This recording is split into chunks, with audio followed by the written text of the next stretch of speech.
kita ngecek tanah. Ini lagi ada di lahan Bapak Azari di daerah Nongsa, Pulau Batam. Nah, jadi di sini ada pertanian itu ada hidroponik, ada kebun. Terutama sini kebun sayur ini yang kita cek ini tanamannya seraung ya Pak ya? Apa? Kemangi. Tanaman kemangi. Tanaman kemangi. Kalau kemangi ini berarti Bapak cabut berarti sistemnya? Potong Sistemnya. Kita tadi itu masih naik sih tadi dari 5,5 ke 6, sekarang 6 posisinya. Awal tuh di 5,5. sekarang masih naik. Oke, kita tunggu ya beberapa saat lagi ya.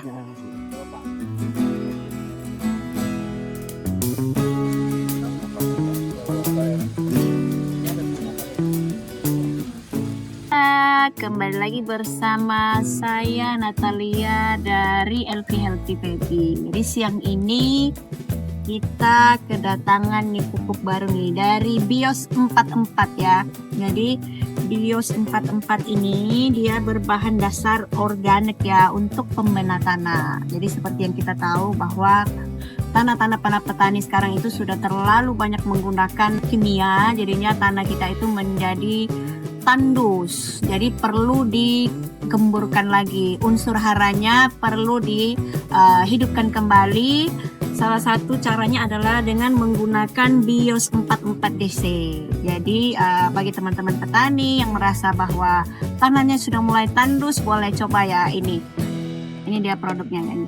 Nah, ini adalah terobosan baru dari anak-anak muda Indonesia yang mencintai alam, mencintai pertanian, sehingga mereka menciptakan produk tersebut.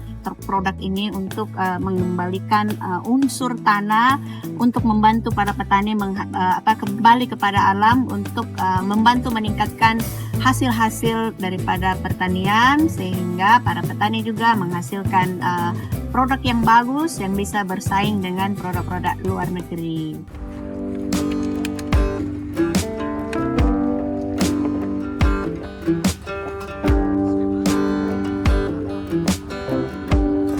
Kita cek ppm dulu. Nah, kalau ppm-nya kecil kita lihat pH-nya pasti basah. Ini kalau dari ppm-nya sih rendah, sebenarnya bagus, nggak terlalu tinggi. Cuman ya kalau ppm rendah itu biasanya pH-nya 6 Bu, bagus. ppm-nya rendah. Berarti kan kalau ppm itu kan kadar nutrisi atau kadar bakteri yang ada di sininya itu rendah. Cuman berapa? 9 berapa? Ya, jadi kesimpulannya kalau ppm-nya rendah juga ya kurang ini. Ini ya. Kalau dia bilang pakai M4 kurang. Biasanya kan makanya tadi untuk kalau pakai Bios itu kan 1 liter per 1000 liter air. Nanti ini kolamnya kira-kira berapa ribu luasannya, volume airnya berapa. Nah, berarti treatmentnya nanti pakai DC dulu Bu. Pakai DC dulu. Ya, jadi artinya ini bisa terjadi karena bakteri untuk sebagai makanan ikannya yang kecil-kecil untuk dia hidup itu bisa aja kurang karena ppm-nya rendah. Nah, ini harus ditreatment airnya sebenarnya harus ditreatment sama Bios DC gitu. Bios DC, kalau enggak nanti di pakannya kita tambahin juga Bioscare. Kotoran ayam ya Pak? Ya, kotoran ayam. Saya takutnya kotoran ayam itu biasanya bawa E. coli Pak. Penyakit. Iya, betul. Takutnya. Kalau Jadi tidak terfermentasi dengan baik. Jadi saran saya itu gini, kalau pas awal kan Bapak kasih dolomit, bebas mau pakai pH net yang kita boleh. Oke. Terus udah dikasih dolomit, Bapak kasih kotoran kan? Ya. Udah kasih kotoran, masukin air. Udah masukin air, didiemin berapa lama? Seminggu sebelum ikan masuk. Siap. Nah, pas seminggu itu Pak, airnya ini dikasih Bios DC Pak. Bios DC nih yang cair ini kita bawa.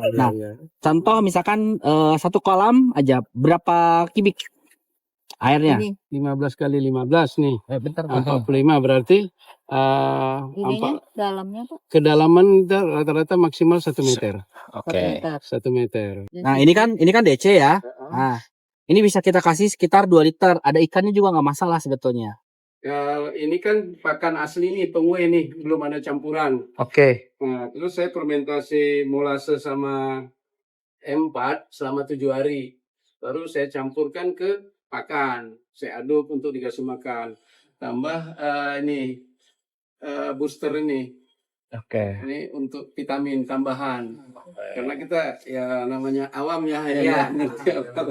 Jadi takarannya 2 sampai 5 gram per liter. 1 sendok rata ini ya, biasanya segini itu 3 gram. Anggap 3 ya, Pak. 3. Setengahnya lagi aja. 5 ya. Ini kita campur. Ini nanti dicampur sama 10 kg pakan. Ini 1 liter air iya. tadi itu. Ini untuk 10 kilo pakan. Ini cukup Pak, sehari sekali aja. Jadi besoknya pasti lagi gitu. Ini kan langsung kita. Bapak aduknya biasa pakai tangan kan? Pakai tangan. Ini.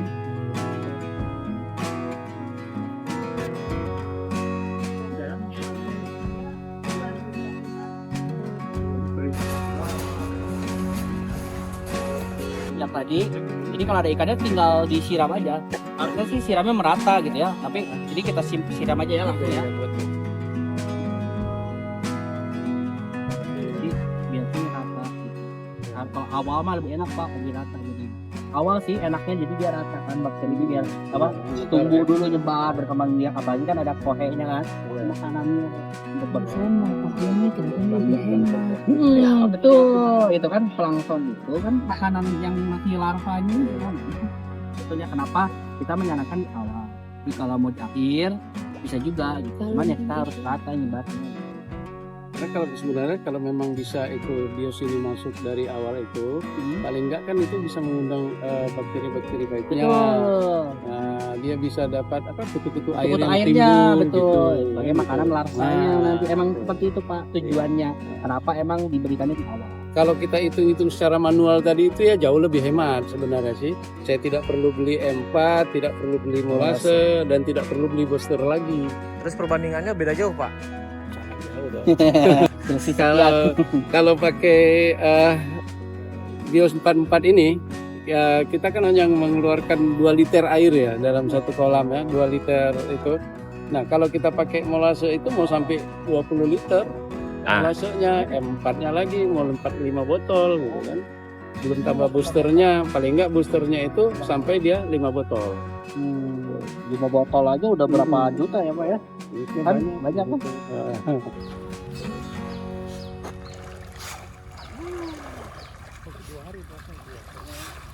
Wow, apa dia, Bro? Coba nambah nggak? Kita lihat umur ikan sama banyak. Tanam dekat laut, siapa takut? Ini hasilnya.